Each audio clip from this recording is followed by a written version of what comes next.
स्वागत है knowledge network पे। दोस्तों, जैसे कि हम लोग ज्योग्राफी घटना चक्र 2022 का अध्ययन कर रहे थे और काफ़ी इम्पोर्टेंट किताब है ये। और यदि आप किसी भी एग्ज़ाम की प्रिपरेशन कर रहे हैं और आपके नज़दीक एग्ज़ाम है काफ़ी, तो आप लोग अपना रिवीजन के लिए और ज्योग्राफी के रिवीजन के लिए आप इस चैनल को फॉलो कर सकते हो, इस सीरीज़ को फॉलो कर सकते हो। और पूर्व की वीडियो में मैंने सभी अभी तक के टॉपिक हैं वो पूर्व प्लेलिस्ट में दिए हुए हैं, उनको भी आप देख सकते हैं। तो दोस्तों, आज का जो हमारा टॉपिक है वो होने वाला है कौन सा, तो वो है जलवायु। ठीक है, तो जलवायु वाले टॉपिक को हम कंप्लीट करेंगे आज। इससे पिछले वीडियो में दोस्तों हम लोगों ने पूर्व की सभी वीडियो को दे दिया गया है, तो उनको भी आप वॉच ज़रूर कर लीजिएगा। तो आज का जो हमारा टॉपिक है वो जलवायु है। ठीक, तो इस वाले टॉपिक को आज हम लोग पढ़ेंगे। इसमें जलवायु के अंतर्गत मानसून है पहला, तो मानसून वाले टॉपिक को आज हम लोग पढ़ेंगे। तो चलिए शुरू करते हैं। तो सबसे पहले हम लोग इसके नोट्स की ओर ध्यान देते हैं, एक बार नोट्स पढ़ लेते हैं, उसके बाद हम लोग इसके क्वेश्चंस लगा लेंगे। तो मानसून शब्द की उत्पत्ति अरबी भाषा के मौसिन शब्द से हुई है। तो दोस्तों, मानसून शब्द की उत्पत्ति किस भाषा से हुई है? मौसिन शब्द से हुई है, जिसका तात्पर्य मौसम या ऋतु से है। परंपरागत रूप से मानसून का संबंध मौसमी हवाओं में परिवर्तन से है, जिसके माध्यम से दक्षिण एवं दक्षिणी पूर्वी एशिया के देशों में वर्षा होती है। भारत में कुल वर्षा का 75% से अधिक वार्षिक वर्षा दक्षिणी पश्चिमी मानसून से प्राप्त होती है। दोस्तों ध्यान रखेंगे, सबसे ज़्यादा जो इंडिया में वर्षा होती है वो दक्षिणी पश्चिमी मानसून से होती है, यानी कि 75 से ज़्यादा, 75% से ज़्यादा। भारत में इसकी सक्रियता जून से सितंबर तक रहती है दोस्तों, दक्षिण पश्चिमी मानसून की। और दक्षिणी पश्चिमी मानसून का प्रारंभ भारत के केरल राज्य से शुरू होता है। भारतीय कृषि का अधिकांश भाग अभी भी वर्षा पर निर्भर है, अतः मानसून का समय पर आना कृषि के लिए अच्छा माना जाता है। भारत एक उष्ण जलवायु मानसून वाला देश है। हालांकि भारत उष्ण और उपोष्ण दोनों कटिबंधों में स्थित है। तो दोस्तों, ये हमारा मैप दिया गया है, इसमें दर्शाया गया है कि मानसून कब कितने तारीख को कहाँ पे प्रवेश करता है। तो सबसे पहले आता है मानसून दोस्तों केरल में। तो केरल में 1 जून को आ रहा है। देखिए ये यहाँ पे केरल है, तो यहाँ पे एंटर कर रहा है मानसून। तो यहाँ से इस तमिलनाडु होते हुए यहाँ पे आंध्र प्रदेश की ओर ऊपर को आ रहा है। ठीक है, तो 1 जून को यहाँ वाले बेल्ट में आ रहा है। फिर 5 जून को देखिए यहाँ पे जो हमारा जो राज्य है वो कर्नाटक वाले एरिया में 5 जून को ऐसे इधर को हैदराबाद होते हुए ये आंध्र प्रदेश की ओर आ रहा है। ठीक है, बंगाल की खाड़ी में जा रहा है ना। तो उसके बाद 10 जून को दोस्तों यहाँ पे मुंबई से प्रवेश कर रहा है मानसून ये, और सीधे हैदराबाद होते हुए उड़ीसा भुवनेश्वर जाते हुए ऊपर को ऐसे ऊपर को जा रहा है, कहाँ पे? पटना की ओर, रांची से पटना की ओर। और 15 जून को हमारा 15 जून और 1 जुलाई के आसपास ये गुजरात में एंटर कर रहा है। देखिए ये हमारा इक्वेटर लाइन है, इक्वेटर लाइन है दोस्तों, ये नहीं इक्वेटर लाइन नहीं बल्कि ये कर्क रेखा है दोस्तों। ठीक है, तो एक कर्क रेखा है, भारत के मध्य से गुजरती है ना, तो कर्क रेखा है। ठीक है, तो यहाँ पे देखिए 15 जून को जो मानसून आ रहा है वो गुजरात वाले एरिया में आ रहा है, और यहाँ से होते हुए भोपाल आते हुए ये सीधे ऊपर को लखनऊ, यूपी प्रदेश, उत्तर प्रदेश, पटना होते हुए इधर को जा रहा है। ठीक है, नेपाल में। और साथ ही साथ 1 जुलाई को मानसून देखिए, 1 जुलाई को आ रहा है गांधीनगर गुजरात में ही, और ये इधर को ऊपर को जा रहा है चंडीगढ़ साइड को। और 15 जुलाई को दोस्तों, 15 जुलाई को आ रहा है, देख ले, पश्चिमी हमारा जो राजस्थान वाला एरिया है, पश्चिमी राजस्थान में 15 जुलाई को, और 15 जुलाई के आसपास ये रहता है। ठीक है दोस्तों, ये था हमारा मानसून का थोड़ा थोड़ा इसमें जो दर्शाया गया है। और साथ ही साथ या इस साइड को भी देख लेते हैं। 5 जून को दोस्तों बांग्लादेश में एंटर करते हुए 5 जून को ये ऊपर सिक्किम की ओर जा रहा है, और हमारे जो राज्य हैं, साथ ही साथ पूर्वोत्तर राज्य में 1 जून को जो मानसून आ रहा है वहाँ से ऊपर को ये मेघालय, शिलांग की ओर जाते हुए ये मिजोरम से इधर को बाहर आ रहा है। ठीक है, तो ये वाले मानसून का चार्ट दर्शाया गया है। तो आप लोग इसको एक बार स्क्रीनशॉट लेके आप इसको देख सकते हैं। तो इसके फिर से हम लोग ज़्यादा आगे को बढ़ लेते हैं, नोट्स एक बार फिर आगे को पढ़ लेते हैं। तो मानसून शब्द की जो भारतीय मानसून की उत्पत्ति, इसके बारे में इसमें दिया गया है। तो मानसून की प्रारंभिक अवस्था, मानसून की उत्पत्ति का मुख्य कारण जलीय तथा स्थलीय भाग का भिन्न भिन्न दर एवं मात्रा में गर्म होना है।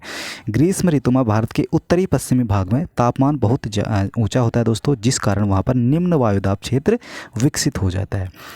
इसके विपरीत हिंद महासागर अपेक्षाकृत ठंडा रहता है और वहाँ उच्च वायुदाब बन जाता है। ध्यान रखेंगे, अतः उष्णकटिबंधीय अभिसरण क्षेत्र जो कि इंटर ट्रॉपिकल कन्वर्जेंस ITCZ उत्तर की ओर स्थानांतरित हो जाता है दोस्तों। और अंतः उष्णकटिबंधीय अभिसरण क्षेत्र विषुवत रेखा के निकट निम्न वायुदाब वाला क्षेत्र है, जहां उत्तरी तथा दक्षिणी गोलार्धों से व्यापारिक पवनें आकर मिलती हैं।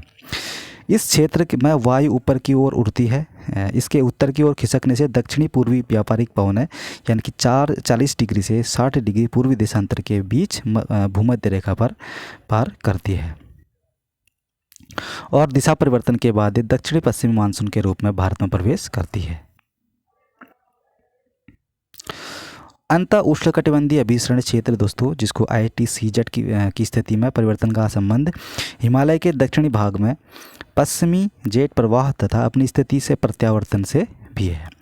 पूर्वी जेट प्रवाह की स्थिति हिमालय तथा तिब्बत के उच्च स्थलों के ग्रीष्म तापन से होती है और इन उच्च स्थलों में हुए अभिकिरण से क्षोभ मंडल में वायु का दक्षिणवर्ती परिसंचरण आरंभ हो जाता है। चलिए,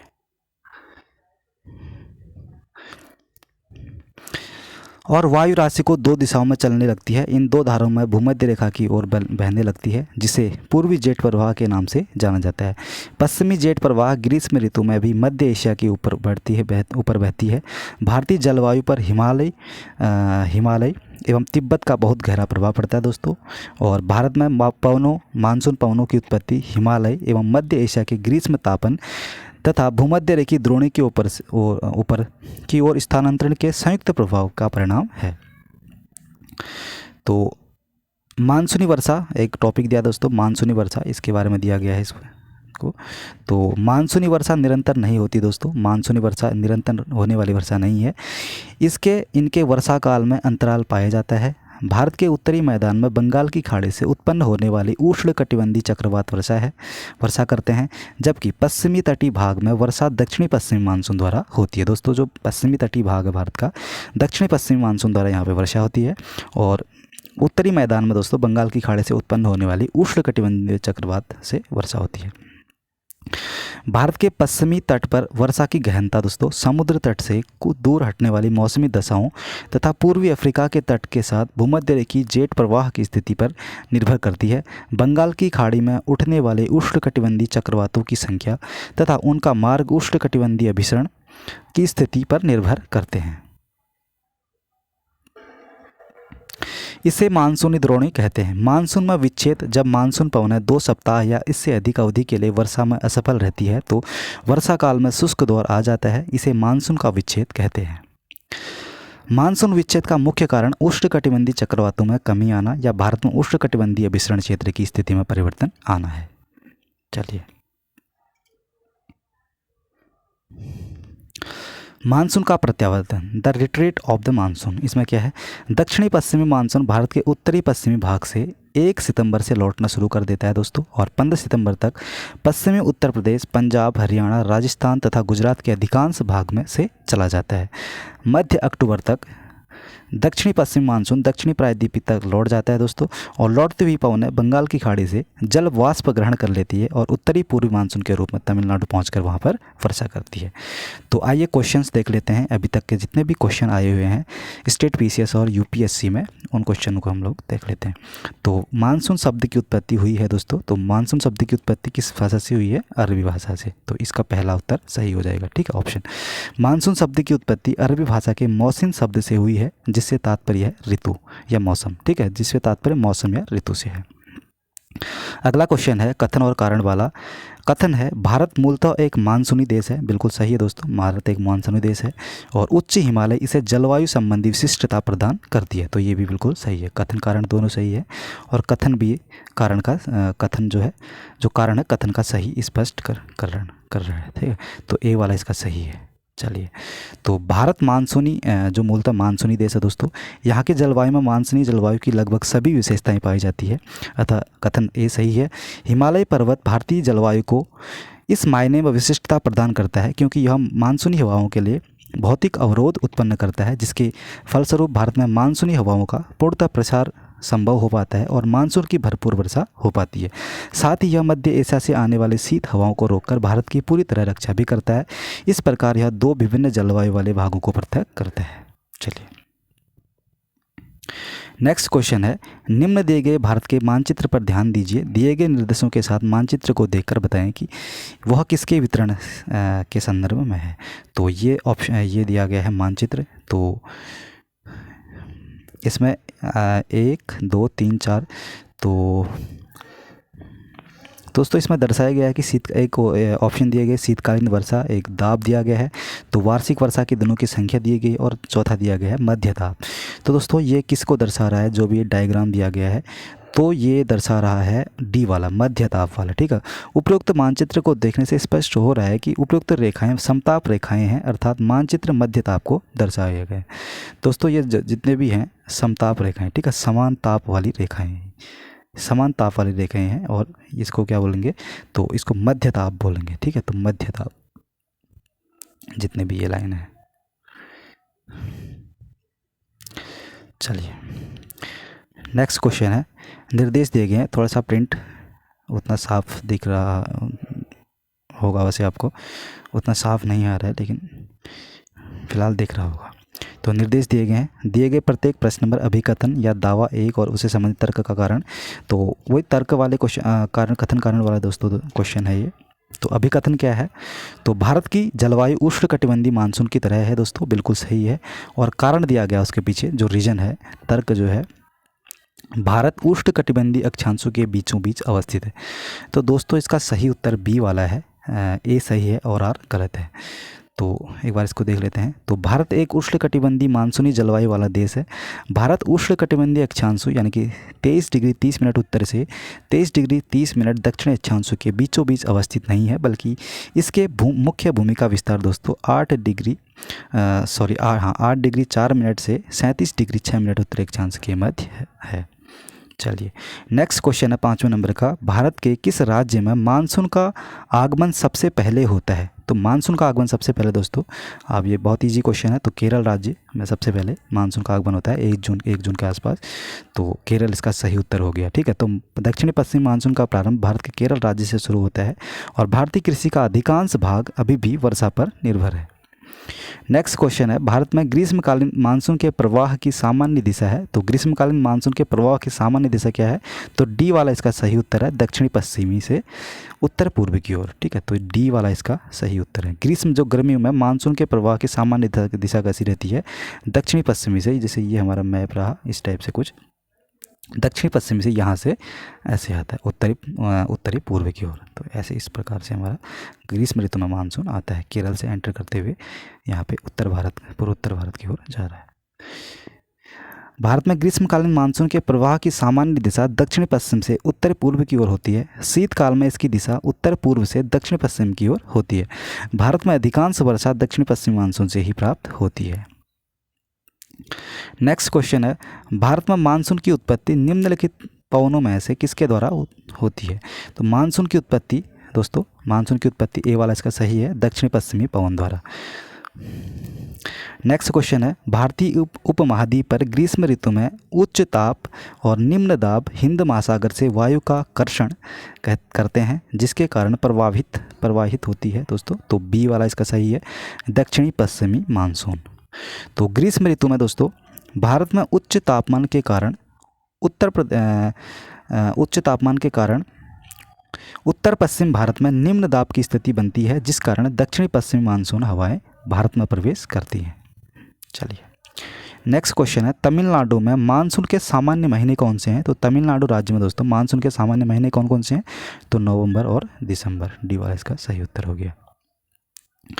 तो अक्टूबर से दिसंबर माह के मध्य दक्षिण भारत में उत्तरी पूर्वी मानसून का मौसम रहता है दोस्तों, जो मुख्य रूप से आंध्र प्रदेश, रायलसीमा और तमिलनाडु में सक्रिय रहती है। यही तमिलनाडु की मुख्य वर्षा वाली अवधि होती है। उल्लेखनीय है कि इसी मानसून के समय दोस्तों 26 दिसंबर 2004 को तमिलनाडु के तटीय क्षेत्रों में सुनामी आई थी। इस कारण सही उत्तर विकल्प डी होगा। तो डी वाला इसका सही उत्तर है, नवंबर दिसंबर। तमिलनाडु के मानसून के सामान्य महीने नवंबर दिसंबर, अक्टूबर से दिसंबर के मध्य तक रहता है दोस्तों। तो नवंबर दिसंबर इसका सही उत्तर हो गया। 15वें नंबर का क्वेश्चन है, भारतीय मानसून मौसमी विस्थापन से इंगित है, जिसका कारण है दोस्तों, तो ए वाला इसका सही है, स्थल एवं समुद्र, स्थल तथा समुद्र का विभेदी तापमान, तो ए वाला इसका सही है। भारतीय मानसून मौसमी विस्थापन से इंगित है, तो मौसमी विस्थापन किसकी ओर इंगित करता है, स्थल और समुद्र का विभेदी तापमान। नेक्स्ट क्वेश्चन दोस्तों, काफ़ी डीप क्वेश्चन पूछे गए दोस्तों, ये आईएएस में है, ये क्वेश्चन पूछे गए हैं। तो नीचे दिए गए जलवायु आरेख पर ध्यान दीजिए। तो एक और आर्द्र लंब तापमान दिया गया है, और तीक्ष्ण, शीत और नम, और ऊष्मी और वाहक। तो इसमें सापेक्ष नमी प्रतिशत में दिया गया है नीचे। तो उपयुक्त जलवायु आरेख किस क्षेत्र से के प्रसंग में है दोस्तों, तो इसका सही उत्तर है भारत के उत्तरी पूर्वी क्षेत्र। तो भारत के उत्तरी पूर्वी क्षेत्र जो आरेख है, उत्तरी पूर्वी क्षेत्र वाला एरिया को ये दर्शा रहा है, ठीक। उपयुक्त जलवायु आरेख में प्रदर्शित जलवायविक तत्वों को देखने से स्पष्ट है कि यह उत्तरी पूर्वी क्षेत्र की जलवायु विशिष्टताएं हैं। नेक्स्ट क्वेश्चन है, निम्नलिखित में से कौन सा एक सबसे सूखा स्थान है, तो लेह इसमें सबसे सूखा स्थान हो जाएगा। लेह भारत में सबसे कम वर्षा का क्षेत्र है दोस्तों, यह भारत का सबसे शुष्क स्थल है, ठीक। नेक्स्ट क्वेश्चन है, भारत को उष्णकटिबंध और उपोष्णकटिबंध में विभाजित करने के आधार के रूप में मानी गई जनवरी की समताप रेखा कौन सी है, तो जनवरी की समताप रेखा 18 डिग्री सेल्सियस है, ठीक है। तो भारत में उष्णकटिबंधीय और उपोष्णकटिबंध में विभाजन करने के आधार पर मानी गई जनवरी की समताप रेखा 18 डिग्री सेल्सियस है। दोस्तों एक डायग्राम दिया गया है इंडिया के मैप का, और इसमें पूछा गया है कि मानचित्र के छायांकित क्षेत्र में जुलाई माह के लिए मध्य तापमान परिवर्तित होता है। तो जुलाई माह के लिए मध्य तापमान परिवर्तित होता है दोस्तों, ये कहीं ना कहीं दक्षिण भारत वाला, प्रायद्वीपीय भारत वाला एरिया है ये पूरा। तो इसमें ऑप्शन दिए गए हैं 22 डिग्री 5 से, तो इसका सही उत्तर देख लेते हैं हम। 25.0 डिग्री से सेल्सियस से 27.5 डिग्री सेल्सियस के बीच, तो 25 से 27 डिग्री सेल्सियस के बीच यहाँ का टेम्परेचर है। जुलाई माह के लिए मध्य तापमान परिवर्तित होता है। तो मानचित्र में प्रदर्शित छायांकित क्षेत्र जुलाई माह के लिए 25 डिग्री से 27.5 डिग्री सेल्सियस माध्य तापमान के परिवर्तन को दर्शाता है। नेक्स्ट क्वेश्चन है, भारत के किस भाग में सर्वाधिक दैनिक तापांतर पाए जाते हैं। तो दोस्तों दैनिक तापांतर मतलब एक दिन के ताप का अंतर, ठीक है। दैनिक तापांतर मतलब जहाँ पे दिन में बहुत ज़्यादा गर्मी होती है और रात में बहुत ज़्यादा ठंडा होता है, तो ताप का जो अंतर है बहुत ज़्यादा है, ठीक है। दिन में उतनी ही गर्मी हो रही है और रात में उतना ही ठंडा हो रहा है, ताप का अंतर बहुत ज़्यादा है।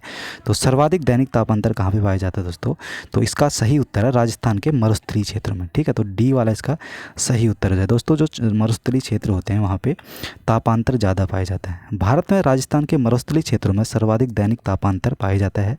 यहाँ का तापमान असामान्य रूप से दिन की अपेक्षा रात में कम होता है। दैनिक तापांतर मरुस्थलीय जलवायु की विशेषताओं में से एक है।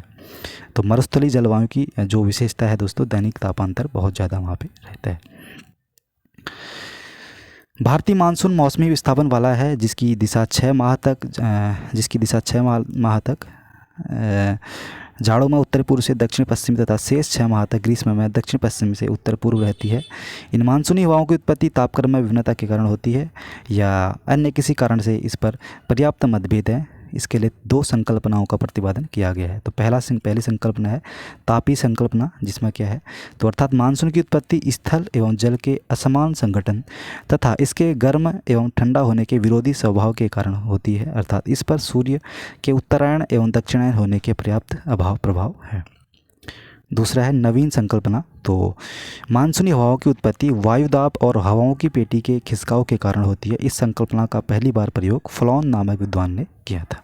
चलिए नेक्स्ट क्वेश्चन है, निम्नलिखित कथनों पर विचार कीजिए। तो पहला कथन है दक्षिण भारत से उत्तर भारत की ओर मानसून की अवधि घटती है। तो बिल्कुल ठीक है दोस्तों, ये पहला सही है।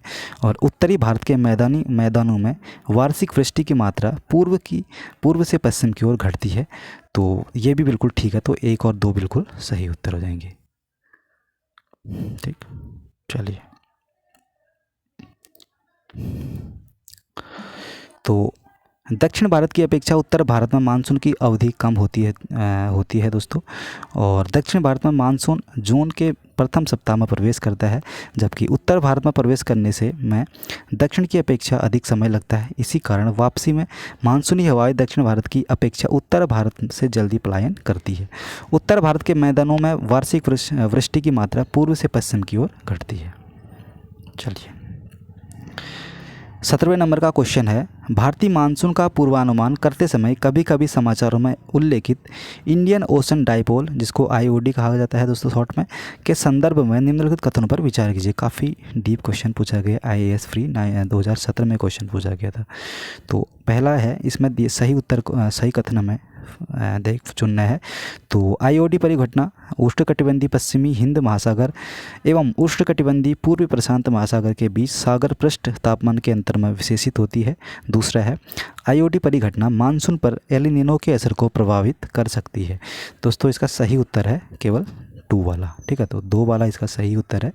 जो इंडियन ओशन डाइपोल है दोस्तों परिघटना मानसून पर एल नीनो के असर को प्रभावित कर सकती है, तो ये सही है, जबकि ये वाला गलत है। चलिए, तो इंडियन ओशन डाइपोल को भारतीय नीनो, जिसको इंडियन नीनो के नाम से भी जाना जाता है, यह समुद्री सतह के तापमान के अनियमित दोलन का परिणाम है। इसके पश्चिमी हिंद महासागर का तापमान प्रकारांतरण पूर्वी हिंद महासागर की अपेक्षा गर्म एवं ठंडा हो जाता है, अतः कथन ए गलत है दोस्तों। यह परिघटना मानसून पर एल नीनो के असर को प्रभावित कर सकती है, इस प्रकार कथन 2 वाला सही है, ठीक है। तो नेक्स्ट क्वेश्चन है, अमृतसर और शिमला लगभग एक ही अक्षांश पर स्थित है, परंतु उनकी जलवायु में विभिन्नता क्या कारण है दोस्तों अमृतसर और जो शिमला हमारा जो अमृतसर और शिमला है, दोनों एक ही अक्षांश पे हैं, दोनों एक ही लाइन पे हैं दोस्तों ये, लेकिन इनके जलवायु में भिन्नता का क्या कारण है भाई? एक अक्षांश में तो एक ही हैं, तो जलवायु में क्यों चेंज है भाई? इन दोनों के अलग अलग क्यों भिन्नता है इनमें? तो इसका कारण है ए वाला, तो इनकी ऊंचाई में भिन्नता के कारण इसकी जो जलवायु है इसमें भिन्नता है, ठीक है। तो ऊंचाई में भिन्नता के कारण, तो दोस्तों अमृतसर जो है 31 डिग्री 29 मिनट से 32 डिग्री 03 मिनट नॉर्थ में है, एवं शिमला दोस्तों 30 डिग्री 45 मिनट से 31 डिग्री 44 मिनट नॉर्थ में है। जिले लगभग एक ही अक्षांश पर स्थित है, परंतु इसकी जलवायु में भिन्नता का कारण उनकी ऊंचाई में भिन्नता का होना है, ठीक है। ऊंचाई में भिन्नता है, देखिए अक्षांश लगभग इक्वल ही हैं दोनों के, है ना, और लेकिन उसमें भिन्नता के कारण इसकी जलवायु में भिन्नता आ जाती है। तो अमृतसर की समुद्र तल से ऊंचाई दोस्तों 175 से 200 मीटर के आसपास है दोस्तों, जबकि शिमला की समुद्र तल से ऊंचाई 300 से 6000 मीटर है। तो क्षोभ मंडल में ऊंचाई बढ़ने के साथ ही तापमान में गिरावट आ जाती है, तो यही इसका वजह है मेन, ठीक है, जलवायु में भिन्नता का। 19वें नंबर का क्वेश्चन है, निम्नलिखित में से किस प्रकार की जलवायु का छत्तीसगढ़ राज्य में फैलाव जाता है? तो इसका सही उत्तर है दोस्तों ए वाला। तो इसका एक बार देख लेते हैं, यहाँ पे प्रिंट मिस्टेक हुआ है, इनसे कटा हुआ है। तो भारत में विस्तृत विभिन्न जलवायु क्षेत्र में आर्द्र दक्षिणी पूर्व के अंतर्गत पश्चिम बंगाल, छोटा नागपुर, ओडिशा, पठार, दक्षिणी छत्तीसगढ़ और उत्तरी पूर्वी आंध्र प्रदेश सम्मिलित है। उपाद्र संक्रमणी के अंतर्गत मध्य गंगा मैदान, पूर्वी उत्तर प्रदेश और पश्चिम बिहार का भाग आता है। उपाद्र तटी के अंतर्गत कोरोमंडल तट का क्षेत्र आता है। उपाद्र महाद्वीपीय जलवायु क्षेत्र का विस्तार ऊपरी गंगा मैदान है। नेक्स्ट क्वेश्चन है 20वें नंबर का, निम्नलिखित कथनों में से कौन सा क्षेत्र मानसून की अरब सागर शाखा से अधिक प्रभावित नहीं होता? तो मानसून की अरब सागर शाखा से अधिक प्रभावित नहीं होने वाला जो हमारा एरिया है वो है छत्तीसगढ़ बेसिन, ठीक है। तो इसका डी वाला सही उत्तर हो जाएगा। दोस्तों छत्तीसगढ़ बेसिन मानसून की अरब सागर शाखा से, दो हमारा जो इस साइड से हमारा जो अरब सागर है, यहाँ वाला इंडिया का जो मैप है इस टाइप से, तो यहाँ से जो मानसून आता है तो छत्तीसगढ़ वाले बेल्ट में यहाँ पे प्रभावित ये कम करता है, ठीक है। तो छत्तीसगढ़ बेसिन मानसून की अरब सागर शाखा से अधिक प्रभावित नहीं होती है, क्योंकि अरब सागर से उठने वाला मानसून पश्चिमी घाट से टकराने के बाद 2 शाखाओं में विभक्त हो जाता है। पहली शाखा अरावली पर्वत के समांतर चलते हुए उत्तर भारत तक चली जाती है, तथा दूसरी शाखा विंध्य पर्वत से टकराने के बाद गुजरात, मध्य प्रदेश तथा पश्चिमी छत्तीसगढ़ के क्षेत्र में वर्षा करती है। अतः स्पष्ट है कि छत्तीसगढ़ बेसिन अरब सागर मानसून से अधिक प्रभावित नहीं होता। काफ़ी इंपॉर्टेंट क्वेश्चन है दोस्तों, ध्यान रखेंगे, ठीक है। छत्तीसगढ़ बेसिन। निम्नलिखित स्थानों में से कहाँ पर आर्द्र जलवायु का अनुभव होता है? तो आर्द्र जलवायु का अनुभव इसमें से किस जगह पे होता है? तो इसका सही उत्तर है 2 और 4। तो कोच्चि और तेजपुर में। तो कोच्चि और तेजपुर में आर्द्र जलवायु का अनुभव होता है। तो कोच्चि और तेजपुर में अधिक आर्द्र जलवायु का अनुभव होता है क्योंकि यहाँ वर्षा अधिक होती है।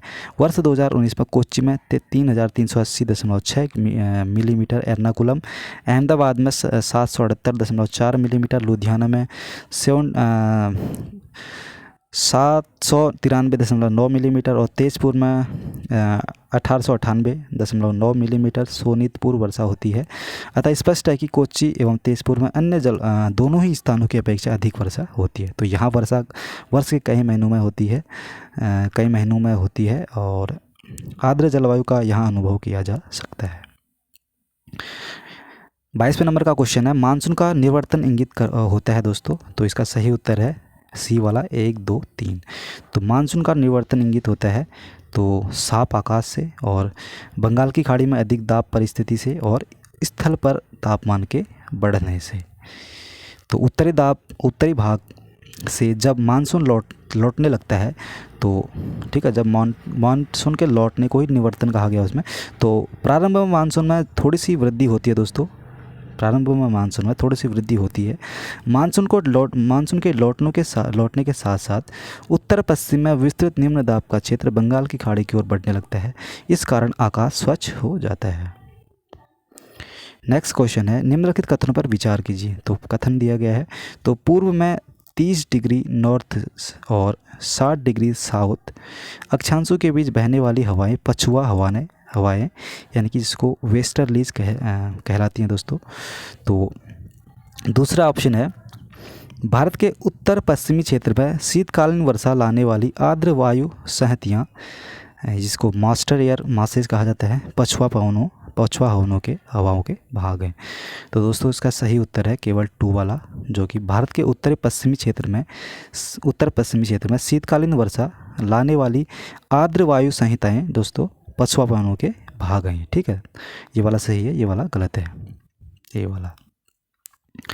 तो सामान्यतः 30 डिग्री से 60 डिग्री अक्षांशों के मध्य दोनों गोलार्धों में पछुआ पवनें चलती हैं दोस्तों। और उपोष्ण वायुदाब कटिबंध से उपध्रुवी निम्न वायुदाब कटिबंध की ओर चलने वाली पश्चिम पवनों को पछुआ पवनें कहते हैं। पछुआ पवनों का जो सर्वश्रेष्ठ विकास दक्षिणी गोलार्ध में 40 डिग्री से 65 डिग्री अक्षांशों के मध्य होता है, जबकि भारत के उत्तर पश्चिमी क्षेत्र में शीतकालीन वर्षा पश्चिमी विक्षोभ के कारण होती है। ठीक, तो पश्चिम विक्षोभ पछुआ पवनों के ही भाग हैं जो उपोष्ण पछुआ जेट स्ट्रीम के सहारे यहाँ प्रभावित होती है और वर्षा करती है। नेक्स्ट क्वेश्चन है, इंटरट्रॉपिकल कन्वर्जेंस जोन जिसको ITCZ कहा गया है दोस्तों शॉर्ट में। तो इंटरट्रॉपिकल कन्वर्जेंस जोन एक निम्न वायुदाब पेटी स्थित है कहाँ पे दोस्तों? तो इसका सही उत्तर है भूमध्य रेखा में। ठीक है, तो जो हमारा इक्वेटर यहाँ पे है। तो इंटरट्रॉपिकल कन्वर्जेंस जोन दोस्तों या अंतर उष्णकटिबंधीय अभिसरण क्षेत्र इसको कहा जाता है हिंदी में। अंतर उष्णकटिबंधीय अभिसरण क्षेत्र विषुवतीय भूमध्य रेखीय अक्षांशों में विस्तृत गर्त एवं निम्न दाब का क्षेत्र होता है। यहीं पर उत्तर पूर्वी और उत्तर दक्षिणी पूर्वी व्यापारिक पवनें आपस में मिलती हैं। यह अभिसरण क्षेत्र विषुवत वृत्त और भूमध्य रेखा के लगभग समांतर होती है, लेकिन सूर्य की आभासी गति के साथ साथ यह उत्तर या दक्षिण की ओर खिसकता है, अतः विकल्प डी भूमध्य रेखा पर सही उत्तर हो जाएगा। नेक्स्ट क्वेश्चन है, राजस्थान में मई जून महीने में उत्पन्न होने वाली धूल भरी आंधियों के लिए उत्तरदायी क्या है दोस्तों? तो इसका सही उत्तर है केवल ए वाला। कुछ स्थानों पर संवहनी धाराओं की उत्पत्ति के कारण राजस्थान में मई जून महीने में उत्पन्न होने वाली धूल भरी आंधियों का कारण बनती है। तो मई जून माह में पश्चिम की तरफ से गर्म हवाएं चलती हैं जिन्हें लू कहते हैं।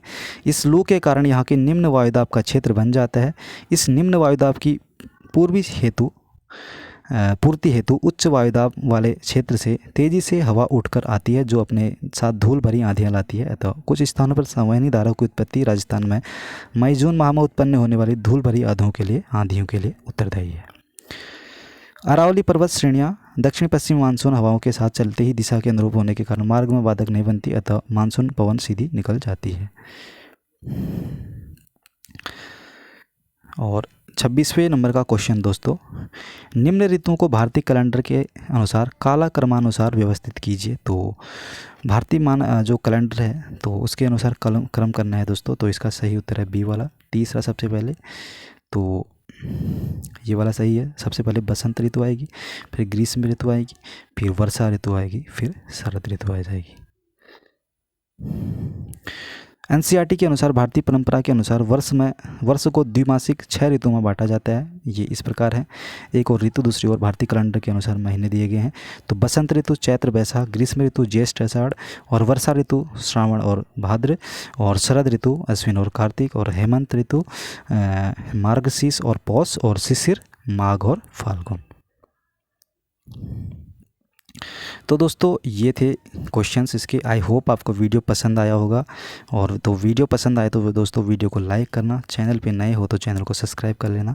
और वीडियो देखने के लिए आपका बहुत बहुत धन्यवाद। नमस्कार।